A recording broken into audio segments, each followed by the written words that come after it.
नमस्कार, आप देख रहे हैं दिल्ली बुलेटिन। राजधानी की बड़ी खबरों पर डालते हैं एक नजर। दिल्ली विधानसभा का बजट सत्र शुरू हुआ। पहला दिन राजनीतिक टकराव की भेंट चढ़ गया। सत्ता पक्ष भाजपा ने आम आदमी पार्टी के शासनकाल से जुड़ी 5 सीएजी रिपोर्ट सदन में पेश कर सियासी हमला बोला। इन रिपोर्टों में वित्तीय अनियमितताओं का खुलासा हुआ है। वहीं आम आदमी पार्टी ने अपने विधायकों के निलंबन रद्द नहीं किए जाने के विरोध में सदन का बहिष्कार किया। विपक्ष ने इसे लोकतंत्र की अनदेखी बताया। सीएजी रिपोर्ट में दिल्ली की कई व्यवस्थाओं पर गंभीर सवाल उठाए गए हैं। रिपोर्ट के अनुसार प्रदूषण जांच में भारी अनियमितताएं सामने आई हैं, जहां बड़ी संख्या में वाहनों को बिना सही परीक्षण के पीयूसी सर्टिफिकेट जारी कर दिए गए। वहीं अस्पतालों में स्टाफ की कमी, मरीजों को कम समय और सर्जरी में लंबा इंतजार जैसी खामियां भी उजागर हुई हैं, जिससे सरकारी व्यवस्थाओं की स्थिति पर सवाल खड़े हुए हैं। दिल्ली के आर्थिक सर्वेक्षण 2025-26 में विकास और चुनौतियों की मिश्रित तस्वीर सामने आई है।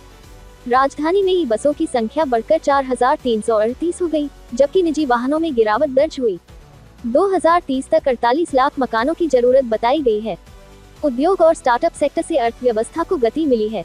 तकनीकी शिक्षा में सीटें दोगुनी से अधिक हुई हैं। स्वास्थ्य ढांचे में अस्पताल और बेड बढ़ाने पर काम जारी है। वहीं हरित क्षेत्र 25.04% तक पहुंचा, लेकिन प्रदूषण अभी भी चिंता का विषय बना हुआ है। दिल्ली में आज बजट पेश होने जा रहा है, जहां मुख्यमंत्री रेखा गुप्ता लगातार दूसरे वर्ष वित्त मंत्री के तौर पर बजट प्रस्तुत करेगी। उम्मीद है कि इस बार भी सरकार स्वास्थ्य क्षेत्र पर विशेष फोकस रखेगी। पिछले वर्ष 1 लाख करोड़ रुपए के बजट में अस्पतालों के विस्तार, नए बेड, आधुनिक सुविधाओं और मोहल्ला क्लिनिक को मजबूत करने की घोषणाएं की गई थी। इस बार भी स्वास्थ्य ढांचे को और सुदृढ़ करने, नए अस्पतालों के निर्माण और चिकित्सा सेवाओं में सुधार को लेकर बड़े ऐलान संभव माने जा रहे हैं। दिल्ली में कथित आबकारी घोटाले को लेकर बड़ा खुलासा हुआ है। आरोप है कि नई शराब नीति से 8,000 करोड़ राजस्व के दावे के बावजूद करीब 2,000 करोड़ का नुकसान हुआ। लोक लेखा समिति ने रिपोर्ट में इसे लापरवाही और भ्रष्टाचार का अड्डा बताया। एक व्यक्ति को कई लाइसेंस देने, बिना ट्रैकिंग शराब सप्लाई और बारकोड गड़बड़ी जैसे गंभीर आरोप सामने आए हैं। विधानसभा में प्रधानमंत्री नरेंद्र मोदी के सबसे लंबे कार्यकाल पर अभिनंदन प्रस्ताव पारित किया गया। विभिन्न विधायकों और मंत्रियों ने संकल्प से सिद्धि विषय पर अपने विचार रखे और प्रधानमंत्री के नेतृत्व की सराहना की। मुख्यमंत्री रेखा गुप्ता ने कहा कि प्रधानमंत्री नरेंद्र मोदी नेता नहीं, बल्कि सेवक के रूप में कार्य कर रहे हैं। उन्होंने कहा कि मोदी ने ईमानदारी, पारदर्शिता और जवाबदेही की नई परिभाषा दी है और देश को वैश्विक स्तर पर मजबूत किया है। विधानसभा अध्यक्ष विजेंद्र गुप्ता ने प्रधानमंत्री के 8,931 दिन के कार्यकाल को ऐतिहासिक बताया।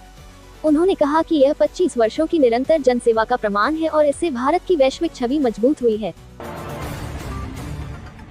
विधानसभा में 4 विधायकों के निलंबन के विरोध में आम आदमी पार्टी ने प्रदर्शन करते हुए लोकतंत्र की अर्थी यात्रा निकाली। नेता प्रतिपक्ष आतिशी के नेतृत्व में पार्टी विधायक और कार्यकर्ता विधानसभा की ओर बढ़े, जहां पुलिस ने उन्हें अंदर जाने से रोक दिया। इस दौरान उन्होंने लोकतंत्र की हत्या बंद करो आदि नारे लगाने शुरू कर दिए। इसके चलते पुलिस व विधायकों के बीच तीखी बहस हुई।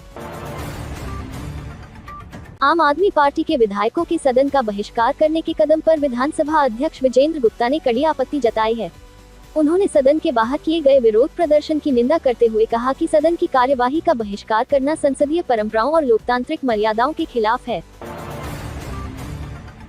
विधानसभा के बजट सत्र से पहले आयोजित खीर रस्म को लेकर राजनीतिक विवाद गहरा गया है।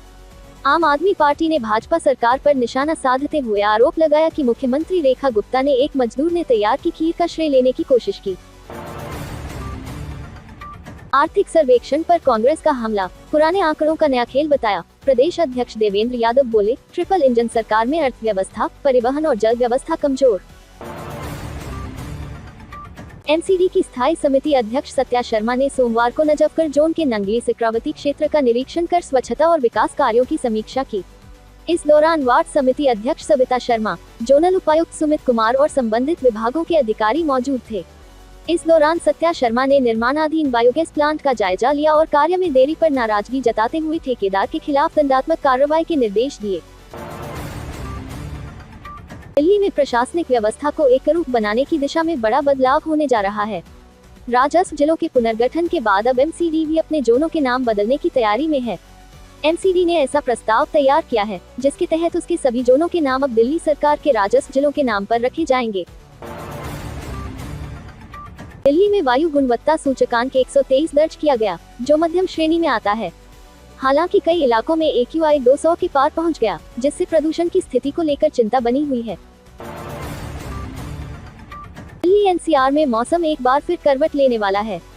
मौसम विभाग के अनुसार 23 मार्च को बादल छाए रहेंगे और दोपहर बाद हल्की बारिश व गरज चमक के आसार हैं। नवरात्रि के 5वें दिन पर राजधानी के मंदिरों में भारी भीड़ उमड़ी और में श्रद्धालुओं की लंबी कतारें देखी गयी। दिल्ली के शालीमार बाग इलाके में आबकारी विभाग के सिपाही और चालक के अपहरण का मामला सामने आया है। आरोप है कि अवैध शराब सप्लायरों ने उन्हें रोड तक ले जाकर बंधक बनाया और मारपीट की। पुलिस ने कार्रवाई करते हुए मुख्य आरोपी समेत कई लोगों को हरियाणा और नेपाल बॉर्डर से गिरफ्तार किया है।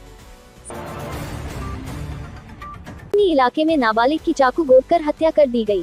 पुलिस ने कुछ संदिग्धों को हिरासत में लिया है और आपसी रंजिश को घटना का कारण मानकर जांच कर रही है। दिलचस्प जानकारियाँ देखना चाहते हैं तो हमारे चैनल को लाइक करें, शेयर करें और सब्सक्राइब करना बिल्कुल न भूलें। साथ ही बेल आइकन जरूर दबाएं ताकि हर नई वीडियो की नोटिफिकेशन आपको सबसे पहले मिल सके।